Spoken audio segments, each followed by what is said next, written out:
रखने में खड़े हो जाए, फसाद को दूर कर दे, खून बहने ना दे, इसकी नौबत ही ना आए। अब जेल जो थी वो रखने में खड़ी हो गई। इसी तरीके से अगर आपको याद हो तो आस्तर जो थी वो रखने में खड़ी हो गई।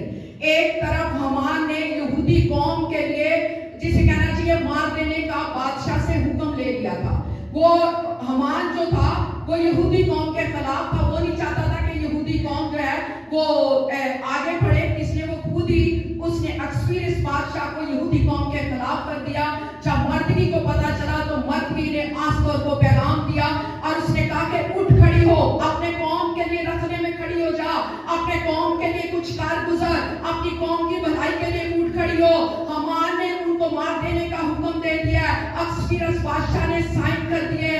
आस्तर ने अपने चाचा मर्दगी को पैगाम दिया कि आज सारी कौम 3 दिन का रोजा रखे, मैं भी अपनी सहेलियों के साथ रोजा रखूंगी। आस्तर रखने में खड़ी होगी, अभी जेल की तरह रखने में खड़ी होगी और अक्सफीरिस बादशाह के पास चली गई और वो जो नामा लिखा गया था कि यहूदियों को कत्ल कर दिया जाए, टाट और खाक ओढ़कर जब रोजा रखा, दुआ की गई, तो आस्तर रखने में खड़ी जब हुई तो सारा कुछ तब्दील हो गया, सारा कुछ तब्दील हो गया। अक्सफीरिस बादशाह ने ये जो साइन किए थे हर तरफ ऐलान कर दिया कि कोई यहूदी कौम को, आस्तर की कौम को कोई नहीं छेड़ेगा। Hallelujah, hallelujah. अब्राहम के बारे में जल्दी से बताना चाहती हूँ कि अब्राहम के बारे में लिखा है कि अब्राहम लूत के लिए रखने में खड़ा हो गया। जब सदोम और अमोरा को तबाह करने का फैसला हुआ, खुदा उसके पास था और अब्राहम को बताया गया कि सदोम और अमोरा को तबाह कर दिया जाएगा।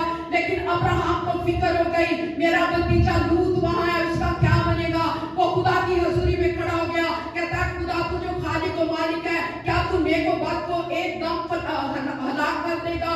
क्या ये नहीं तू देखा कि उसमें रास्तबाज भी है? खुदा ने कहा ठीक है, मैं रास्तबाज को छोड़ दूंगा। अब्राहम शफायत करता चला गया, रखने में खड़े, अब्राहम ने रखने में खड़े होकर लूत और उसके घराने को बचा लिया। हालेलुया। मूसा के बारे में लिखा है कि जब मूसा खुदा के हुजूर पहाड़ी पर गया, कोई सीना की पहाड़ी पर चढ़ा, तो पीछे हारून ने एक बछड़ा बनाया और बछड़ा जो था वो यानी बुत बनाया जो खुदा को पसंद नहीं था। तो खुदा गुस्से में आ गया और खुदा ने कहा मैं इस कौम को तबाह कर दूंगा। लेकिन मूसा शफायत करने लग पड़ा, मूसा रखने में खड़ा हो गया। मूसा ने कहा खुदा जिस कौम को तू कुलसम के 2 टुकड़े करके बचा के लाया, जिस कौम को तूने बचा लिया, फराम के रथों से बचा लिया, क्या तू उस कौम को मार डालेगा? अगर तू इस कौम को भी मार डालेगा तो मेरा भी नाम सफा हस्ती से, सॉरी, किताबे हयात से निकाल दे। मैं भी किताबे हयात में नहीं रहना, मेरा नाम भी किताबे हयात से है। खुदा ने उसकी दुआ को, उसकी शफायत को, उसको रखने में खड़े उनको उसकी दुआ को कबूल कर लिया, बनी इस्राएल को छोड़ दिया। Hallelujah, hallelujah. आई जोरदार तालियां खुदा के जलाल के लिए बजाएंगे। राहत के बारे में जल्दी से बताना चाहती हूँ कि जब कुछ का सूची में गालिब था, यशवा था, ये चंद लोग जब सूची करने गए तो वहां राहब उनको मिल गई। राहब ने उनको कहा कि अगर मैं तुम्हारी मदद करूं तो क्या तुम मुझे छोड़ दोगे, मेरे रिश्तेदारों को छोड़ देंगे? राहब उनके आगे, अपने रिश्तेदारों के आगे, अपने माँ बाप के आगे रखने में खड़ी हो गई, दुआ करने लग पड़ी, उनकी मिन्नत करने लग पड़ी कि जब तुम आओगे तो हमें बचा लेना, मेरी कौम को बचा लेना। मैं जानती हूँ कि तुम्हारा खुदाम जो है वो गयूर खुदाम है, तुम सच्चे खुदा के परस्तार हो, तुम अपने वालों को नहीं भूलोगे। और ऐसा हुआ, राहब ने शफायत करके अपनी जिंदगी को, अपने लोगों को भी बचा लिया। जब हेरोदेस ने पतरस को जेल में डाल दिया तो पूरी कौम जो थी वो रखने में खड़ी हो गई। पूरी कौम शफायत कर रही है, ऐ खुदाम पतरस को बचा ले, ऐ खुदाम पतरस को रहाई दे दे, ऐ खुदाम पतरस के साथ हो, ऐ खुदाम बंद दरवाजे तू खोल सकता है, हमें हमारी मदद कर।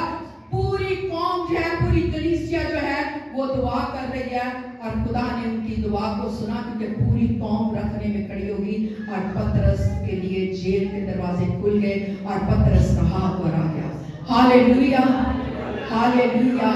आज भी जरूरत है कि अगर आपका बच्चा बेदीनी की जिंदगी बसर कर रहा है, अगर आपका बच्चा नशे कर रहा है, अगर आपकी बेटी ऐसा काम कर रही है जो खुदा को पसंद नहीं है, रखनों में खड़े हो जाए, घुटनों के बल हो जाए, झुक जाए अपने हस्बैंड के लिए। अगर आज आप रखनों में खड़े नहीं होंगे तो आपकी नस्लें तबाह हो जाएंगी। अगर आज अपनी पुश्तों के लिए खड़े नहीं हो जाएंगे तो आपकी पुश्तें तबाह हो जाएंगी। अगर आज अपने बच्चों के लिए रखनों में शफायत नहीं करेंगे, खड़े नहीं होंगे, तो यकीन जाने कि आप अपने खानदान को बर्बाद कर बैठेंगे। इसलिए जरूरत है कि आप रखनों में खड़े हो, आप दुआ करते रहे, खुदा के साथ चलते रहे। आखिरी रखना बयान करना चाहते हैं, आखिरी रखना सुनना चाहते हैं। रखना क्या है? मैंने पहले कहा कि दरमियानी, यानी मिसाल के तौर पे मियां बीवी की लड़ाई हो गई है, अगर माँ को पता चला है या सास को पता चला है या भाभी को पता चला, बहन किसी को भी पता चला, तो रखने में खड़े हो जाए, शफायत करें, उनकी सुलह करवाएं, उनका आपस में मेल करवाएं, क्योंकि खुदा तो सुलह के लिए है, यीशु मसीह सुलह के लिए है, ठीक है जी, सुलह के लिए है। इसलिए सुलह करवाएं, रखने में खड़े हो, दुआ करें। आखिरी रखना जो है मैं वो बयान करना, जैसे कौमों के लिए शफायत की गई, नबियों ने रखने में खड़े होकर अपने लोगों को बचाया। हमारा हीरो, हमारा खुदा यीशु मसीह रखने में खड़ा हो गया। हालेलुया, रखने में खड़ा। हम जो गंदे थे, घिनौने थे, कोई कौम ना थे, आदम के गुनाह की वजह से पिछड़े हुए थे, बिखरे हुए थे, कोई बचाने वाला नहीं था। खुदा उसके बातों से दूर थे, तारीकी में थे, अंधेरे में थे, लेकिन एक आ गया जो रखने में खड़ा हो गया, और उसका नाम क्या है? यीशु मसीह। हम जो बाप से बिछड़ चुके थे, हम जो परगंदा हो चुके थे, वो आ गया, वो दरमियान में खड़ा हो गया। उसने आके अपना खून बहा दिया, उसने आके हमारे लिए कोड़े खाए, उसके मुंह पे थूका गया, उसके हाथ और पांव में कील जड़ेंगे, लेकिन उसने उफ ना की, क्योंकि वो रखने में खड़ा हो गया था। वो आदम जो बाप से बिछड़ चुका था, दोनों हाथ करके उसने एक तरफ से इंसान को, आदम को, दूसरी तरफ से बाप को अपने साथ अपने हाथों से हमारा मेल मिलाप कर दिया। Hallelujah, hallelujah. वो आ गया और रखने में खड़े होकर पूरे बेईमान इंसान को बचा दिया। आई जोर आता नहीं, खुदा मेरे जलाल से।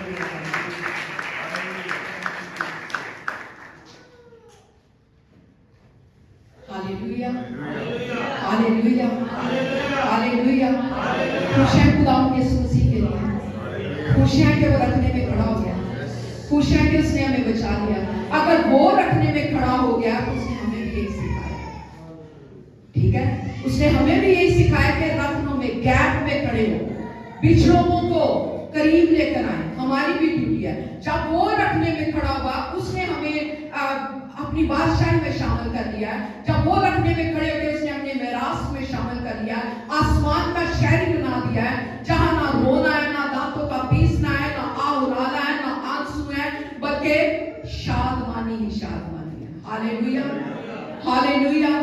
हमें भी चाहिए कि अभी तक जो लोग बिछड़े हुए हैं, उनके लिए रखनों में